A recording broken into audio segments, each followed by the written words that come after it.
O meu aqui tá aparecendo. Você tá. Tá? Olá pessoal, tudo bem com vocês? Daqui a pouquinho a gente vai estar aqui com a live com o Dr. Rogério. Estou aguardando ele, ver se ele consegue aí a conexão dele. Só um minutinho.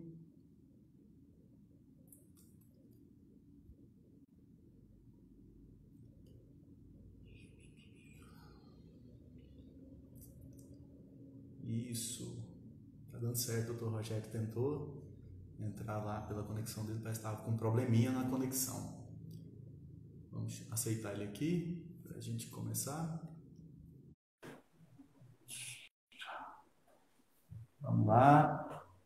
Como é que tá o áudio aí, pessoal? Vai falando aí. Tá tranquilo? Tá ok? E aí, Fernando, boa noite. Boa noite. Ô, Rogério, boa noite.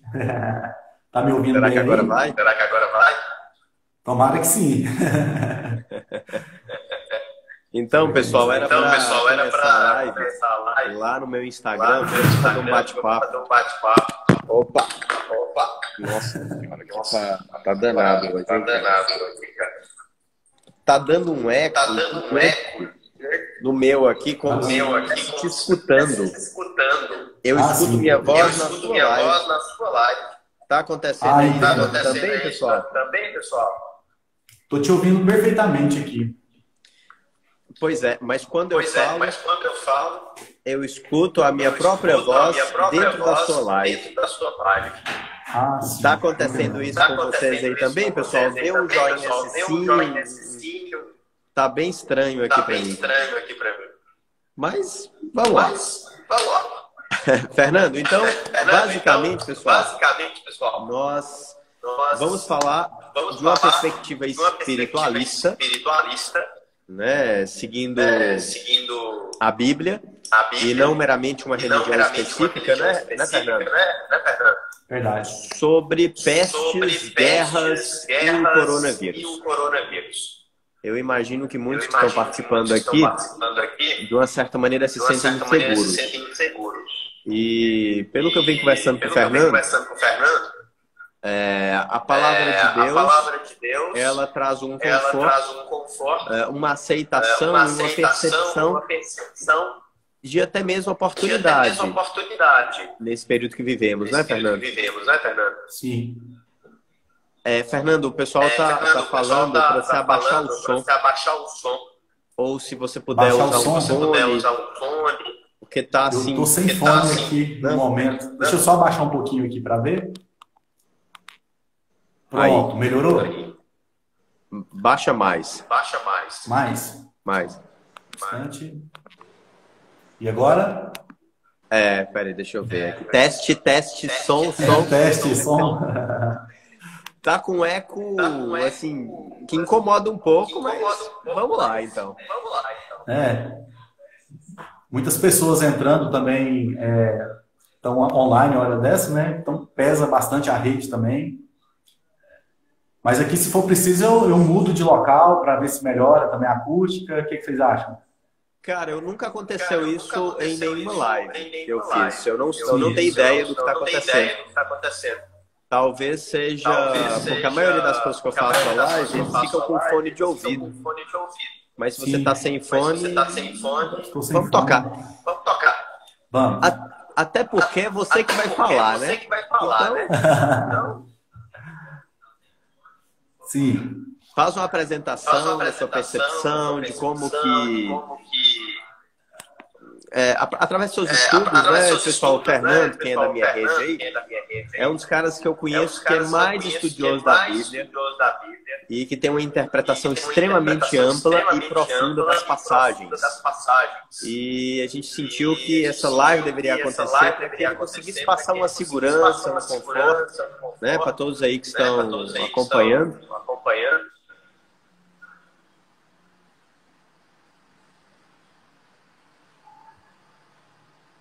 Eu tô achando que o áudio tá demorando um tempão para chegar lá nele. Não? Sim. Posso me apresentar? Pode, O áudio tá chegando um pouco atrasado mesmo. Então, como o Rogério já apresentou a gente, né? Moadil, esse nome bem estranho. Então, para quem não me conhece, eu sou pastor, né? Não pastoreio igreja, já fui vice-pastor de uma igreja. Eu tenho uma formação teológica, estou fazendo o meu doutorado. Esse ano eu já termino meu doutorado em teologia. E no decorrer da minha vida aí, foi o livro que eu mais li e mais estudei na minha vida, foi a Bíblia Sagrada. Bacana. E como que a Bíblia, através dos seus estudos, o que você percebe que está acontecendo agora com a gente, Fernando? Sim, os fatos que estão acontecendo atualmente, Rogério, são fatos que sempre vêm acontecendo desde o início da humanidade. Porém, biblicamente, pelos relatos bíblicos, estes sinais que sempre aconteceram, nos últimos tempos, teria que acontecer com mais frequência e de maneira mais potencializada.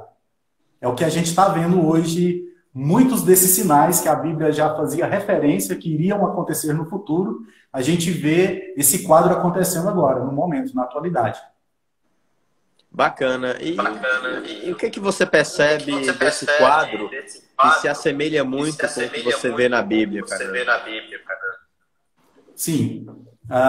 Tudo começou, vamos pegar aqui o início aqui para o pessoal entender. Tudo começou um certo dia quando Jesus tinha acabado de sair do templo de Jerusalém e foi para o Monte das Oliveiras. E alguns dos discípulos de Jesus indagou ele, perguntou ele dizendo assim: mestre, quais são os sinais que hão de acontecer que vão preceder a vinda do Senhor e também o fim do mundo? Preste bem atenção nesse detalhe. Isso está escrito, inclusive, no Evangelho escrito por Mateus, capítulo 24, no versículo 3.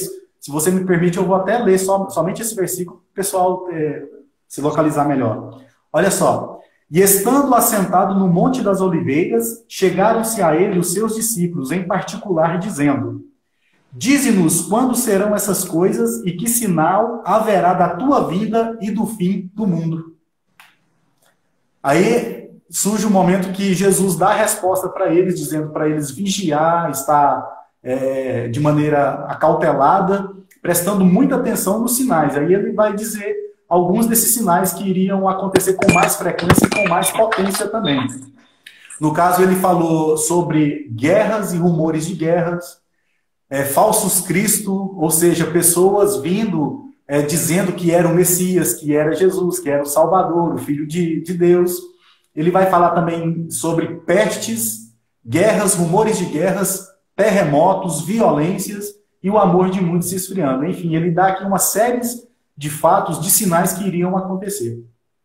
Então é como se a gente já estivesse percebendo tudo isso.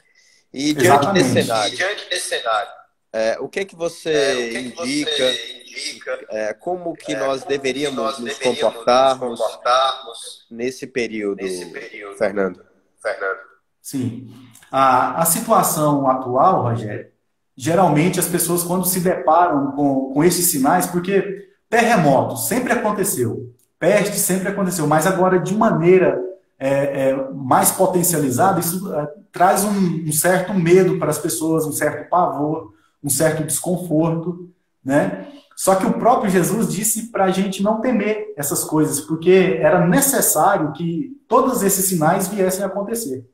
Então, o próprio Jesus disse para a gente ficar calmo, ficar tranquilo, porque, afinal de contas, quem está em Cristo Jesus, nenhuma condenação e nenhum dano há.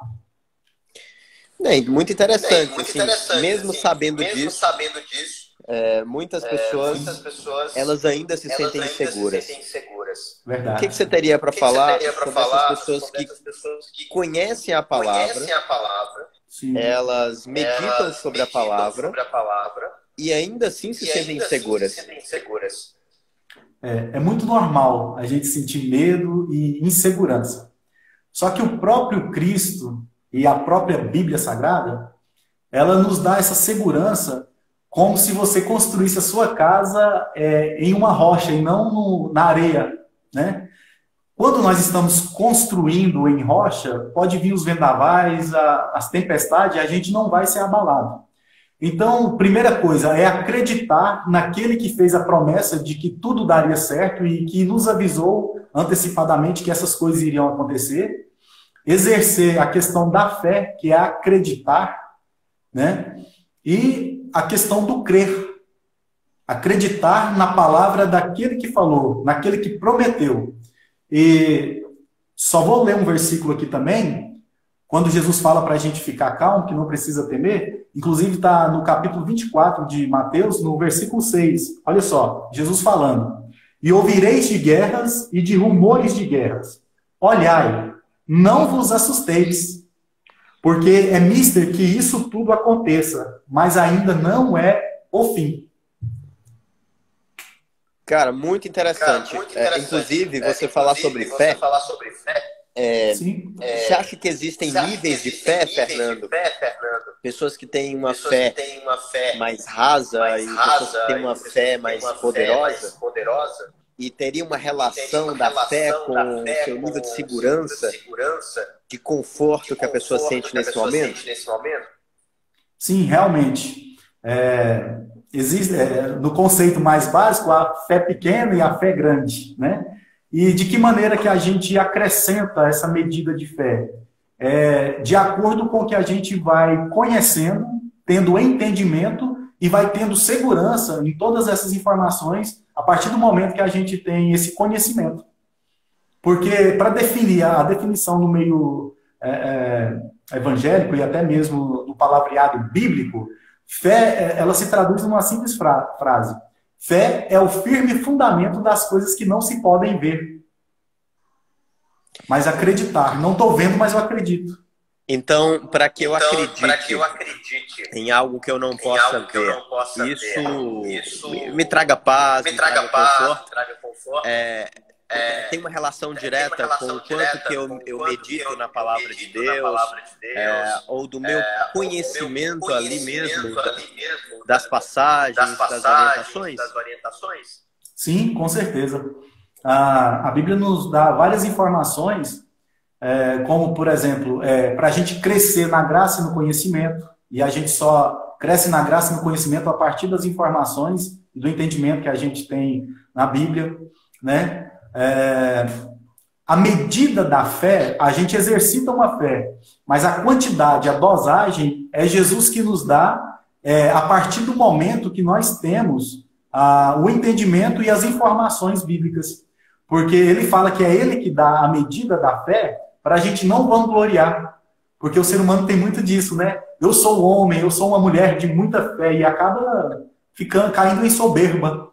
Então, eu posso exercitar a fé e a medida da fé vai sendo acrescentada na minha vida, no cotidiano, a partir do momento que eu tenha as informações sobre tudo que a Bíblia nos ensina, a partir de Deus, de Jesus Cristo e do Espírito Santo, e aí ele vai dosando isso a cada dia nas nossas vidas, vai acrescentando a medida da nossa fé. Cara, interessante. O que você poderia me falar? Eu acho que para muitas pessoas que estão aqui, que ainda não leram a Bíblia, ou que superficialmente né, conhece a palavra de Deus. O que você poderia, ou qual as partes da Bíblia que você poderia indicar para que essas pessoas elas tivessem mais fé, mais conhecimento? Sim. Olha, biblicamente, hoje nos dias atuais, nós vivemos o tempo da graça, né? O tempo da graça surgiu a partir da morte e ressurreição de Jesus Cristo. Antes da morte e ressurreição de Jesus Cristo, o povo vivia no tempo da lei, do Antigo Testamento, da lei mosaica. Então, se for para me indicar aqui, eu indicaria, logicamente, a Bíblia toda.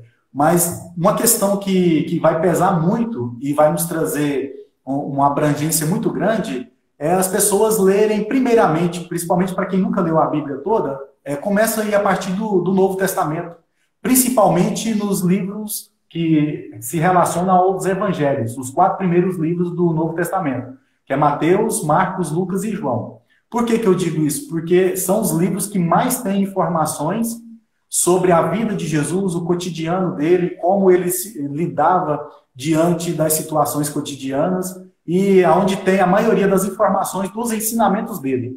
Porque a Bíblia nos ensina que nós devemos ser imitadores de Cristo. Imitadores de Cristo. Isso. Explica um pouco mais o que seria ser um imitador de Cristo, Fernando. Sim. Imitar ele, ou seja, fazer uma modelagem, né?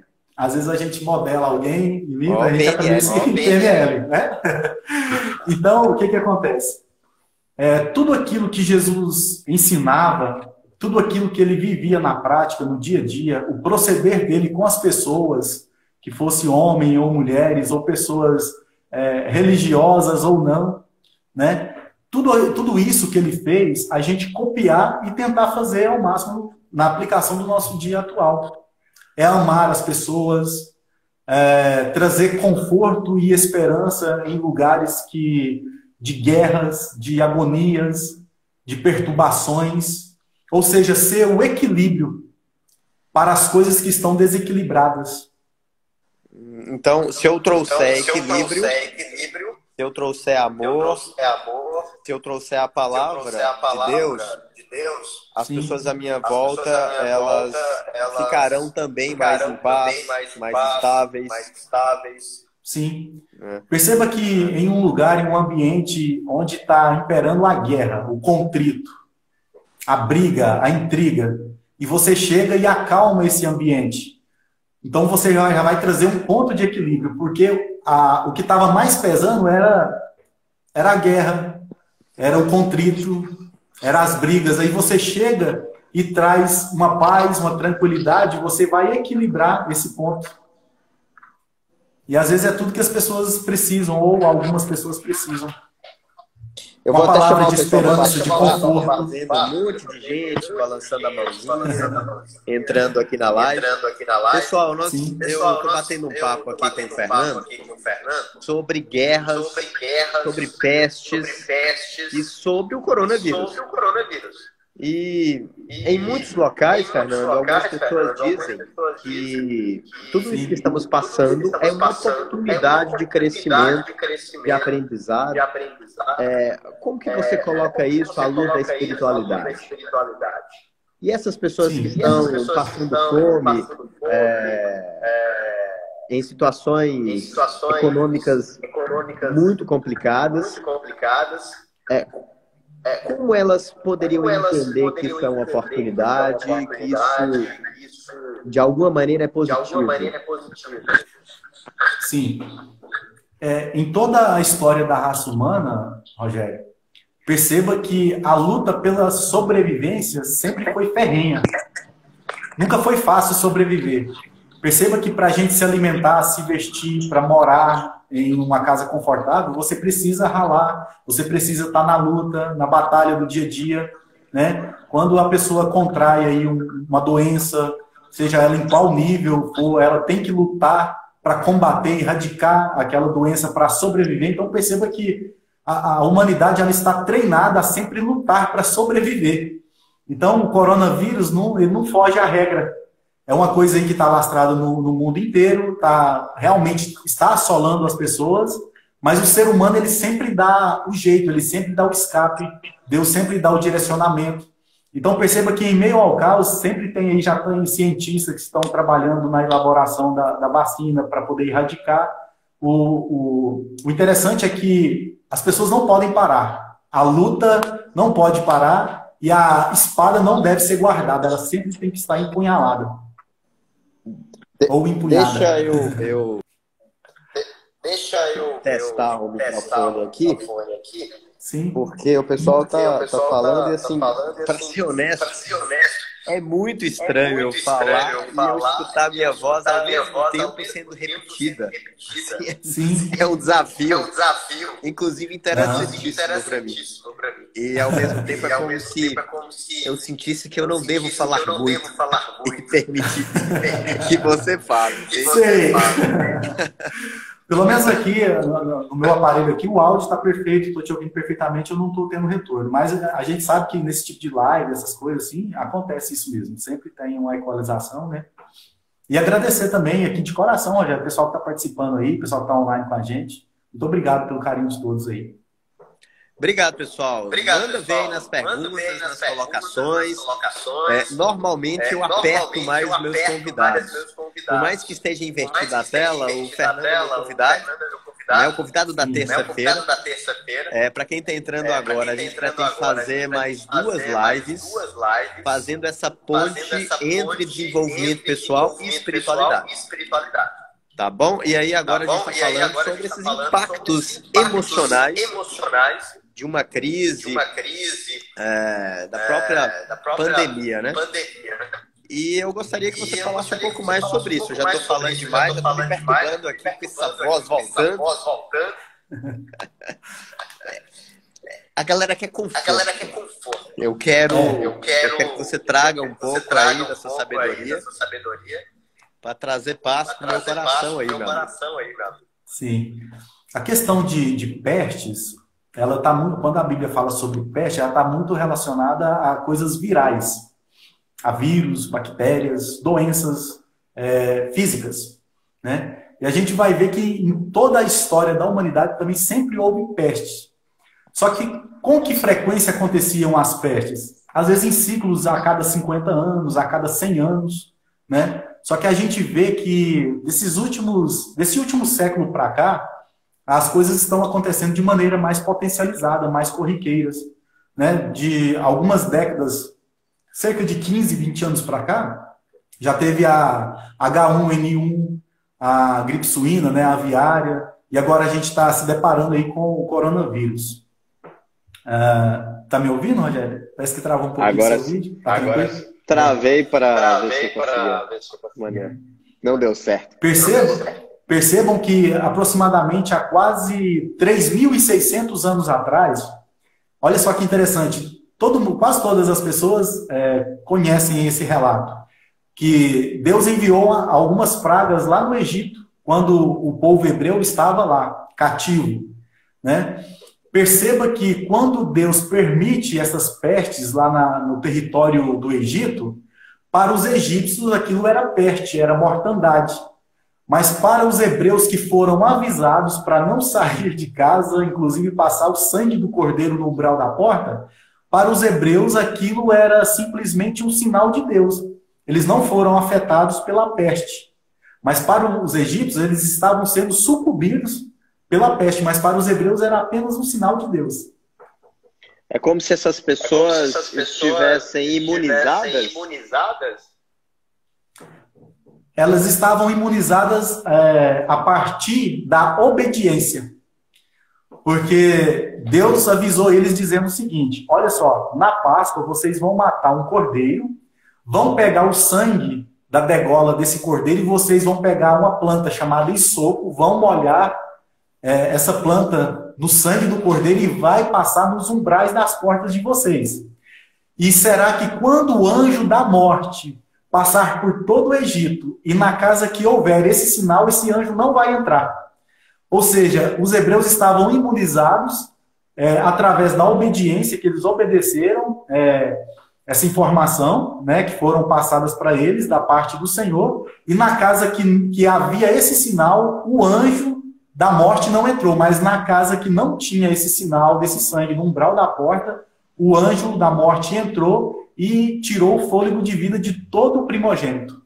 E todo o Egito ele foi visitado com esse espírito de morte, inclusive o filho ali do faraó, de Ramsés, também, ele teve a vida ceifada. Interessante. Então é como se fosse uma proteção mediante a obediência. Sim. E eu crio uma barreira que me protege contra essas adversidades da pandemia. Sim. E nesse momento as pessoas devem estar se perguntando. Algumas, né? Obedecer a quê? Como? Sim. A obediência, ela vem em vários níveis. E existem formas que Deus se comunica com o homem, literalmente, falando em sonhos, ou até mesmo falando, sussurrando ao ouvido.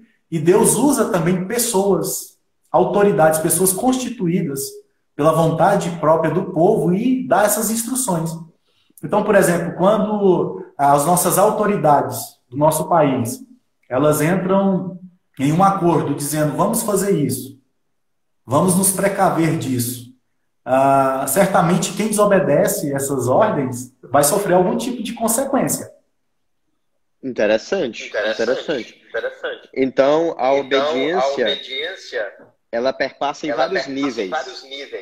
Sim. Ela tem obediência a Deus, a palavra, e tem obediência às lideranças que conduzem um processo de proteção contra a população. Contra não, a favor da população. A favor. Porque aí nesse campo aí até diverge, né? Tem pessoas que é a favor, tem pessoas que são contra, mas enfim. A Bíblia também diz que toda a autoridade ela é constituída por Deus. Às vezes não é da vontade de Deus. É o povo que escolhe. Certo? Mas é pela vontade de Deus. Deus permite. Perceba que quando Israel se tornou uma nação, a vontade de Deus de colocar um rei, a vontade de Deus era ele mesmo ser o rei sobre a nação. Mas o povo clamou e gritou por um rei. E eles acabaram escolhendo um rei que não era da vontade de Deus, que no caso foi Saul. E a gente sabe que eles sofreram demais, houve grandes consequências. Aí depois de Saul veio o rei Davi, que a Bíblia até menciona um homem segundo o coração de Deus, ou seja, era um homem que estava em sintonia perfeita com Deus e que atendia todos os mandamentos de Deus. Tudo aquilo que Deus falava com ele, ele tentava colocar em prática. E assim, eu tô aqui o tempo inteiro me perguntando, né? Como me manter conectado, atento e aberto a estar junto de Deus, mesmo aqui na Terra. Sim. E a gente já falou, inclusive, sobre meditação. Será um dos temas da nossa live de quinta-feira. Uhum. Se eu medito, eu consigo me manter mais conectado com o divino? Sim, com certeza. A meditação, eu sempre, quando se refere meditar para ter uma conexão com o divino, eu sempre digo que é uma linha particular aberta. A partir do momento que você aciona esses mecanismos, você já entra em conexão direta com o divino. Até a questão da Bíblia, a Bíblia ensina para a gente o quê? Ler e meditar na palavra do Senhor. Quem fala isso é, inclusive, Davi, que foi pai de Salomão, o homem mais sábio, que nunca houve um antes e nem haveria um depois. Ele fala no início do Salmos 1, de número 1, ele fala: bem-aventurado é o varão que não anda segundo o conselho dos ímpios, nem se detém no caminho dos pecadores e nem se assenta à roda dos escarnecedores. Antes tem o seu prazer na lei do Senhor e na sua lei medita de dia e de noite. Quando se diz lei aqui, está se referindo praticamente a todo o Antigo Testamento. E dentro do campo da meditação, tá a reza, a oração, o canto. Como que você vê todos esses meios de se conectar com Deus como maneira de alcançar a paz, o conforto nesses momentos difíceis? Sim. A questão da comunicação com o divino, ela é uma coisa muito particular, né? Existem pessoas que tiram um momento específico para se comunicar. Tem pessoas que, por exemplo, estão conversando com outra pessoa aqui e ao mesmo tempo ela está em conexão com o divino, né? Não importa a maneira. Tem pessoas que pensam que até para se comunicar com o divino ele tem que estar de maneira, digamos, dogmática, tem que ser de joelhos, ele tem que estar vestido com uma camisa, né? Ele tem que estar vestido de calça, ele não pode se conectar com o divino, por exemplo, sem camisa, de maneira em pé. Mas a Bíblia diz que os verdadeiros adoradores que prestam um culto ao Senhor, adoram Ele em espírito e em verdade. Eu posso muito bem comunicar com o divino aqui de forma verbal, né, verbalizando, falando, como eu posso falar com Ele também só dentro de mim. Por quê que Ele me permite isso? Porque Ele é onisciente. Ele está em todos os lugares ao mesmo tempo e sabe de todas as coisas ao mesmo tempo. É muito interessante isso, que a própria Bíblia diz que Deus sabe o que nós vamos falar até mesmo antes da gente pronunciar. O tanto que ele já vive antecipado. Só que como ele respeita a regra que ele mesmo estabeleceu, ele espera essa comunicação, essa descagem e a chamada e, enfim, a comunicação direta já com ele. Cara, legal. E quando a gente se comunica com o divino, é lógico que a gente atinge uma dimensão totalmente diferente dessa dimensão que nós vivemos, que é a dimensão do terreno, do palpável e visível. Então, ou seja, eu que sou terreno, palpável e visível, sou matéria. Quando eu entro em meditação, ou a partir do momento que eu queira abrir esse vínculo de comunicação com o divino, que está em uma plataforma diferente, em uma dimensão diferente, então quando alguma coisa daqui, dessa dimensão, faz conexão com algo de outra dimensão, coisas extraordinárias acontecem.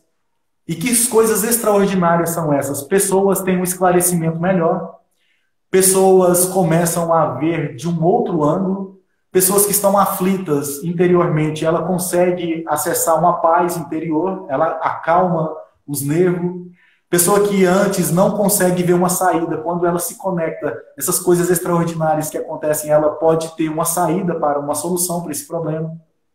Interessante. Eu posso deduzir que eu sei quando estou em contato com o divino a partir da paz que eu centro dentro de mim. Então eu poderia dizer que quando eu sofro, quando eu queixo, quando eu estou ansioso, eu estou distante de Deus.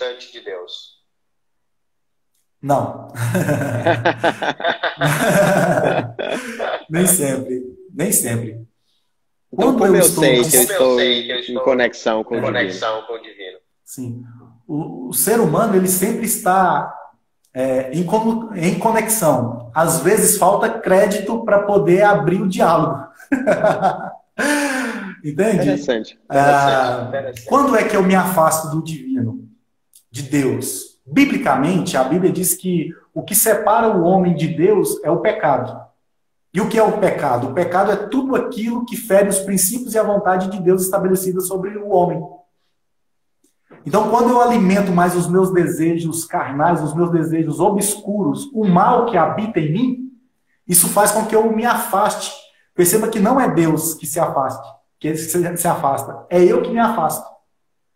Mas todas as vezes que eu caio em si e procuro reconectar, ele sempre está no mesmo lugar. É eu que tenho que me validar de ir até. Então, o pecado é o que me distancia de Deus. Sim, do ponto de vista bíblico é o que faz separação entre Deus e os homens.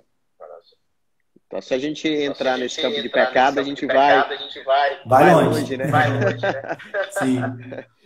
Mas não é porque o pecado ele tem poder superior sobre Deus. Porque quando o homem sempre está em pecado. A única diferença é em reconhecer que está pecando ou que está em pecado.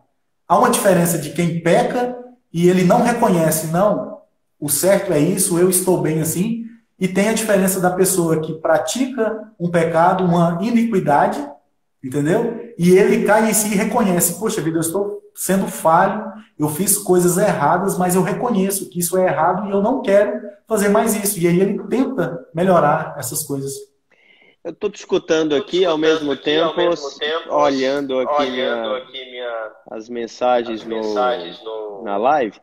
Eu estou com a sensação que a gente caiu. Será? Acho que não.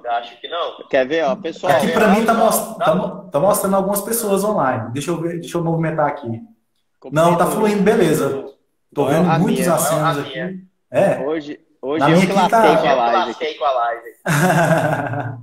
Aqui, ó, inclusive na última mensagem aqui é Freitas Fredes, tá dizendo, essa era a diferença do rei Davi. Ó, o pessoal começou a dar tchauzinho aqui, a mostrar joinha. Cléria, Mari, a Ana. A Ana disse que tá fluindo. Show Freitas também disse que tá jóia. Eu tava, inclusive, na live do Freitas aí, agora há pouco. Ó, que bacana. Do Fred. Você canta bem, viu, cara? Fiquei inspirado. Já vi na live com o Fernando aqui, bem feliz. Então nós não vamos entrar em pecado, não, né? Senão a gente vai... É um campo muito amplo.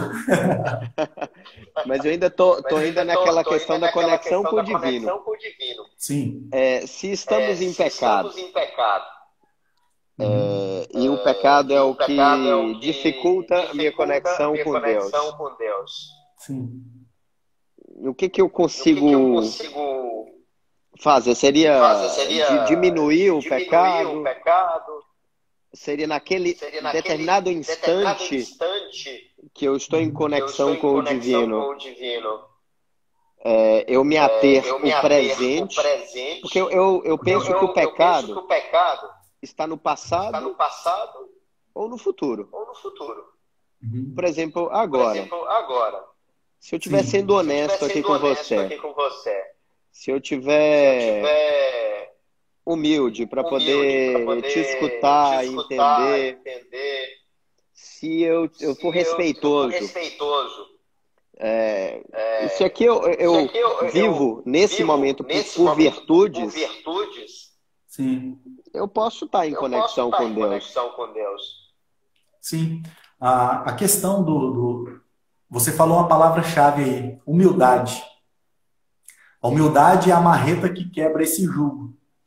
Porque quando eu estou cometendo ou vivendo em pecado premeditado, que eu sei que é, mas eu continuo praticando aquilo. Mas que eu mentalizo e exerço a humildade, aí eu reconheço, poxa vida, eu estou em pecado e essa não é a vontade de Deus sobre a minha vida.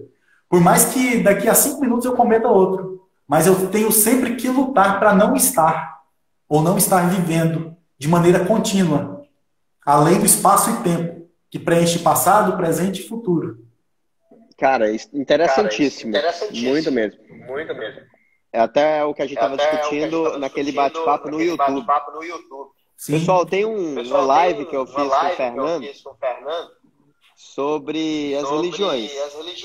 Religiões unem ou separam? Tá lá no canal do YouTube, caso vocês quiserem saber um pouco disso. E eu tô falando disso, Fernando, porque a gente falou sobre a humildade ser o pilar principal, a fundação da conexão com o divino. Então, se eu tenho um bom nível de humildade, eu consigo discernir se eu estou em pecado. Sim. Se eu tenho esse discernimento, eu tenho condições de, em dado instante, limpar a minha mente, aceitar que eu estou em pecado, me responsabilizar naquele momento de sair do pecado e entrar em conexão com o divino. Sim. O que você acha desse raciocínio? Muito bom, interessante e lógico também. A questão da humildade é quando eu reconheço que estou em pecado. Mesmo que a pessoa não é humilde, ela tem consciência de que está em pecado, mas ela não quer dar o braço a torcer. Certo? Mas a humildade faz com que ela reconheça e tenha um quebrantamento de espírito. Porque o que é a definição de humildade aqui em palavras simples? Muitas pessoas pensam que humildade é a questão financeira. A pessoa vestir uma roupa bem maltrapilha, andar com chinelo de uma cor, chinelo de outra, não tem nada a ver. Humildade é quebrantamento de espírito. Como é que é? Repete, por favor. A humildade é quebrantamento de espírito. Ou seja, eu tenho domínio sobre o meu espírito e não deixo ele aflorar demasiadamente. Cara, interessantíssimo. Como eu tenho um discernimento, eu falo como psicólogo, cara. Eu recebo muita demanda de pessoas com sentimento de culpa e que ficam presos em processos depressivos e elas entendem de alguma maneira que elas estão em pecado, mas é como se elas ficassem presas nisso. Sim. O que você teria para falar para as pessoas da diferença entre se sentir culpado, manter um remorso dentro do seu coração e se conscientizar que está em pecado E simplesmente se responsabilizar por isso. Sim. Outra palavra-chave que você diz, responsabilidade. A maioria das pessoas que vivem nessa prisão da consciência, da culpa e do pecado, de fato, na maioria, são pessoas que não assumiram a responsabilidade. Qual responsabilidade? Se é culpa de um ato que eu fiz para com o meu próximo, no ponto de vista bíblico, a Bíblia nos ensina o quê? Confessai as vossas culpas uns aos outros. Perceba que não é pecado, confessar pecado. Né? Inclusive, nas instituições, em algumas ou várias instituições religiosas, existem esse ato de você confessar pecado para homens. Mas, biblicamente, a Bíblia não ensina a confessar pecado, ela ensina a confessar culpa. E nos originais, no grego, a palavra culpa aí, ela não tem a definição de pecado, é culpa. Poxa vida, falei mal de você, falei que você era uma pessoa que na realidade você não é. Então eu inventei uma calúnia sobre você e aí depois eu vou pesar aquilo na minha consciência, vou me sentir culpado. E eu só vou ser sarado quando eu confessar isso com alguém da minha confiança. Quando eu chego em alguém e falo, poxa vida, eu falei de Rogério, não deveria ter falado aquilo porque ele não é essa pessoa, ele não é essa figura que eu pintei, né?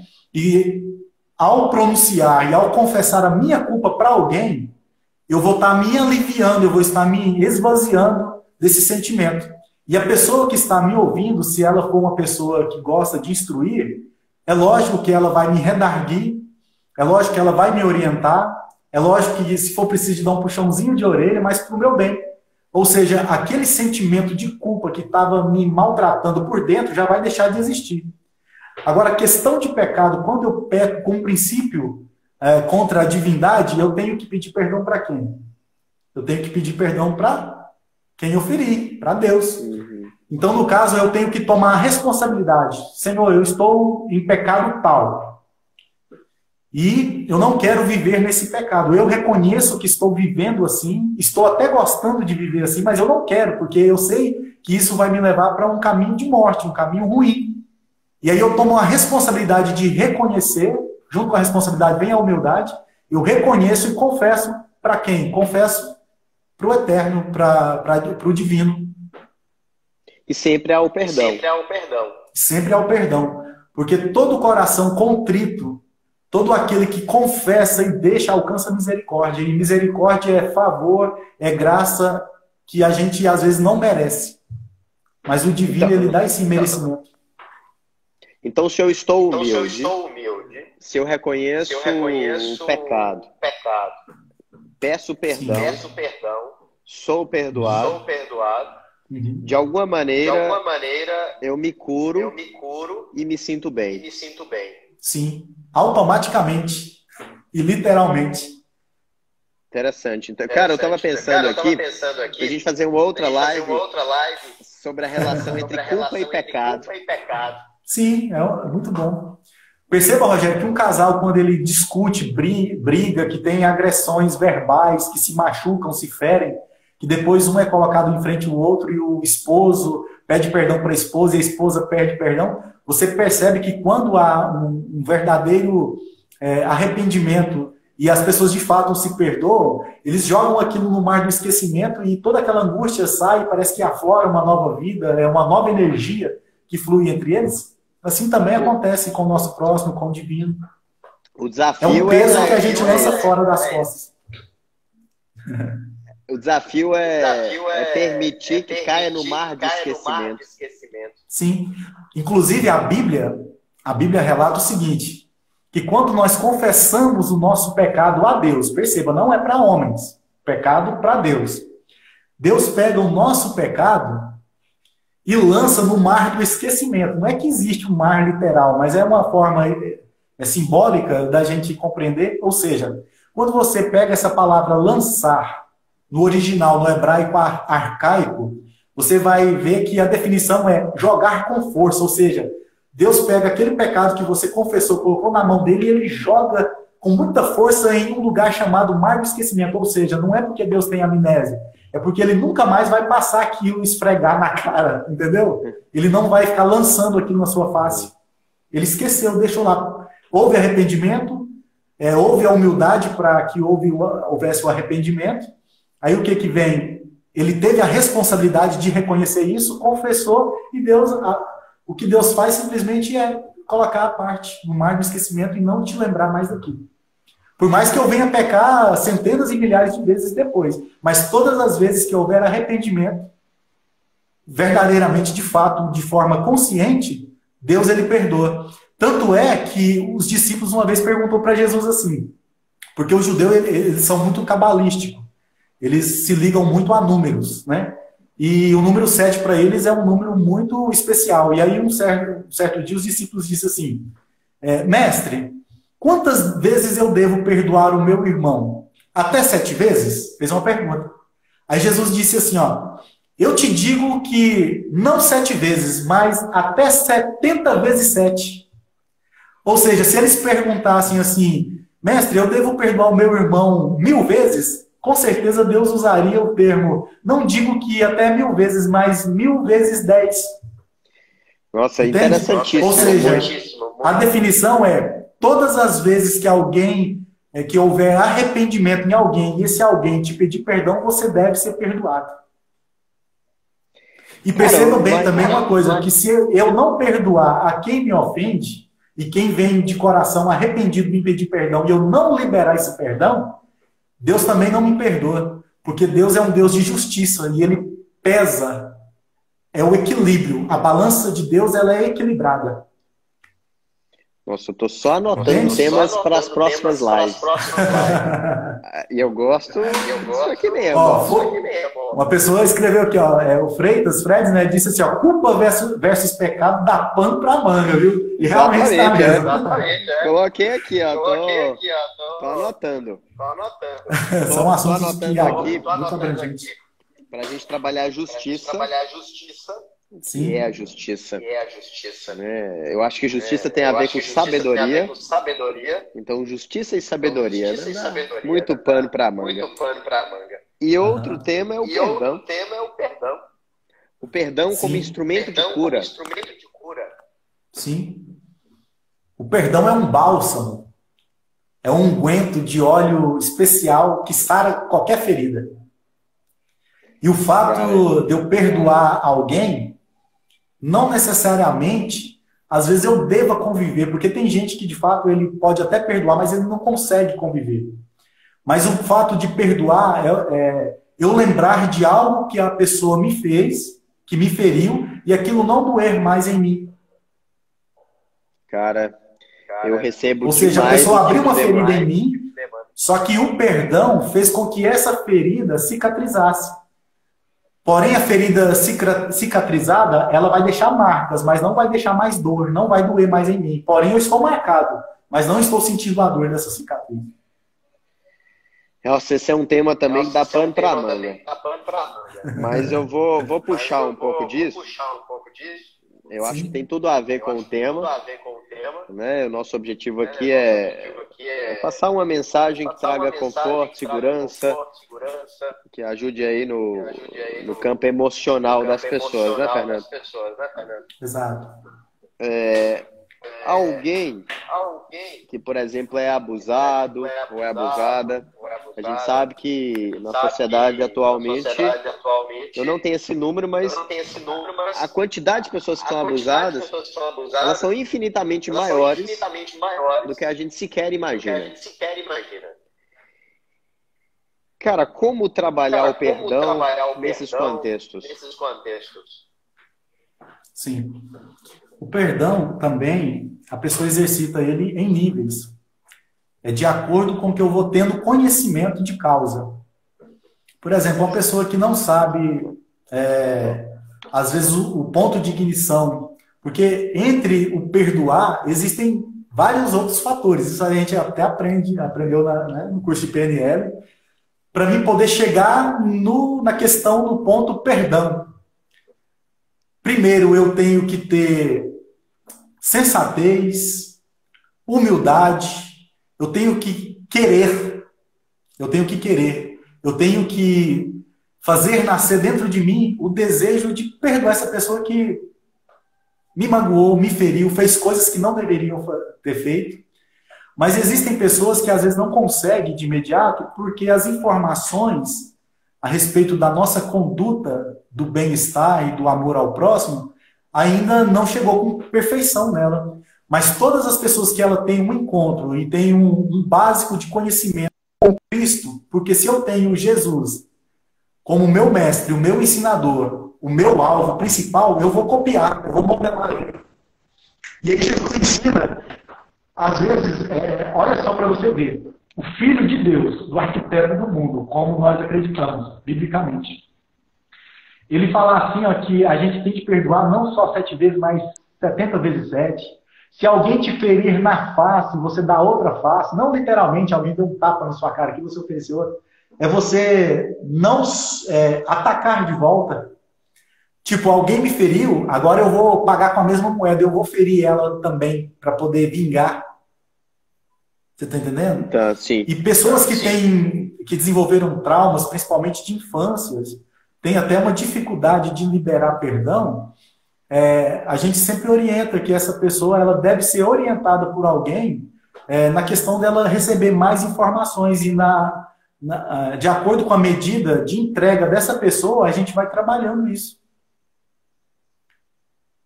Porque os sentimentos e as emoções mais básicas, as pessoas não... Algumas pessoas, ou a maioria das pessoas, não sabem definir. Né? É igual aquilo que a gente aprendeu no PNL, tipo, tem pessoas que colocam tudo no mesmo pacote, ira, raiva, ódio, né? E tem as definições, existem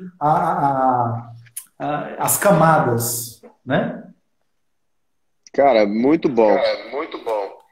Agora, que dá pano para manga, dá. Eu teria Demais. aqui um monte de questões para a gente debater em cima disso, mas eu sinto que é por aí mesmo. Existe uma espécie de hierarquia de sentimentos que precedem o perdão. Então, é como se o perdão fosse um sentimento mais sublime e que é necessário uma série de outros sentimentos menos sublimes que precisam serem construídos até que se chegue ao perdão. Então, acho que é um tema para a gente aprofundar. Fernando, está quase acabando o tempo da live. Tá, eu sei que a plataforma, ela com uma hora, ela simplesmente tira a gente. Então vamos para as considerações finais. Tá? E eu gostaria que enquanto você falasse suas considerações, o pessoal votasse nesses 3 temas para a gente trabalhar. Culpa e pecado, justiça e sabedoria, e perdão como instrumento de cura. Cara, esses temas são legais, viu?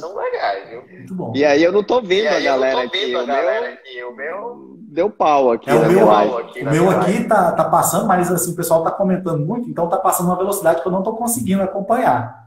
Então eu peço que você tire print depois. Sim. Eu não sei, é você que vai deixar a live gravada, né? Exato.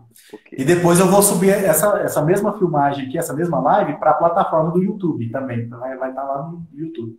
Então eu vou aproveitar para fazer os convites antes que você faça as considerações finais. Reforço, pessoal. Coloca aí para a gente ver. Na verdade, para o Fernando.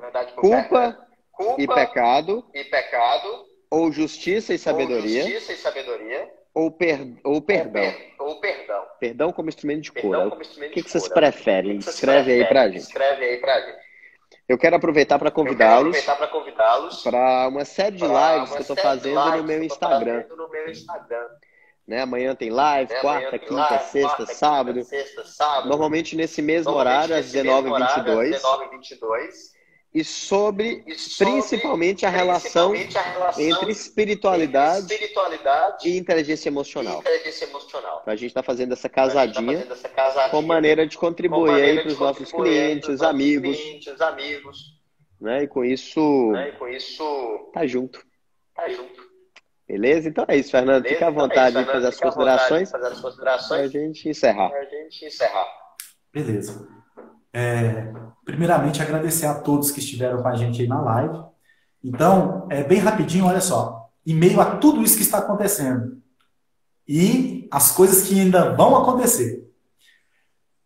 Agora eu vou mexer aqui um pouquinho na questão da fé e nos credos.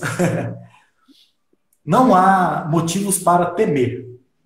A Bíblia diz que todos aqueles que estão em Cristo Jesus, né, nenhuma condenação há. Perceba que Paulo escreve aos Romanos, no capítulo 8, versículo 1, ele diz assim, ó, portanto agora nenhuma condenação há para os que estão em Cristo Jesus. A gente sabe que tem gente que tem medo de morrer, de ser condenado, ir para o inferno e etc e tal, tá? Tá, mas como eu faço para mim poder ter essa base, essa firmeza, essa convicção, essa confiança? Como aqui a gente é pastor e a gente está falando também sobre a luz da Bíblia, então eu vou usar a Bíblia aqui para poder falar. Olha o que Paulo escreve aos Romanos, Apóstolo Paulo ou São Paulo, como você quiser ir a nomenclatura, tá bom? Olha só o que ele escreve aos Romanos no capítulo 10 e o versículo 9. Olha só. A saber, se com a tua boca confessares ao Senhor Jesus e em teu coração creres que Deus o ressuscitou dos mortos, serás salvo. Visto que com o coração se crê para a justiça e com a boca se faz confissão para a salvação. Porque a Escritura diz, todo aquele que nele crer não será confundido. Versículo 13. Porque todo aquele que invocar o nome do Senhor será salvo. O que é invocar? Todo aquele que estiver na iminência de morte, pedindo por socorro, que clamar, pedir, invocar o nome do Senhor será salvo. Quando alguém está em apuros, o que ela pede? Socorro, socorro. Ela invoca pelo socorro de alguém. No nosso caso, quando nós estivermos em apuro, quando essas coisas, essas turbulências estiverem nos cercando, você deve invocar o nome do Senhor. E quem está falando aqui é um homem que foi muito inspirado por Deus para escrever tudo isso. Inclusive, ele era imitador de Cristo, porque ele diz assim, ó, sejais meus imitadores, assim como eu sou de Cristo. Então, porque todo aquele que invocar o nome do Senhor será salvo. Então, biblicamente, está aqui a receita, está o remédio, para você não ficar apavorado, para você não ficar em pânico. É só invocar o nome do Senhor, será salvo.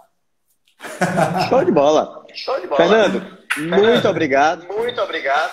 Eu que agradeço. Imagino que cada um dos participantes aqui está se sentindo muito grato. Né, por você passar aí essa sabedoria, esse conhecimento nesse momento aí de desafios. Bom? Sim. Abração, viu, meu amigo? Um abraço para ti também, um abraço para todos que estiveram com a gente aí. Sim? Reforçar que no perfil do YouTube tem o nosso bate-papo sobre religiões se unem ou se separam. Ou se separam. Aí quem tiver curiosidade vai lá e assiste. Dá um like, dá um joinha, aquelas questões, né? Compartilha. Se inscreve no canal. Valeu, galera. Abração. Então tá, um abraço a todos. Fiquem todos na paz, tá? E qualquer coisa a gente está à disposição. Beijo. Um abraço, meu amigo.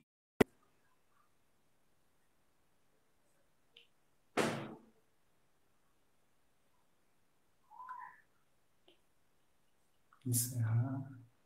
Eu quase não tenho costume de fazer live, nem sei como. Aqui. Encerrar. Encerrar o vídeo. Encerrar.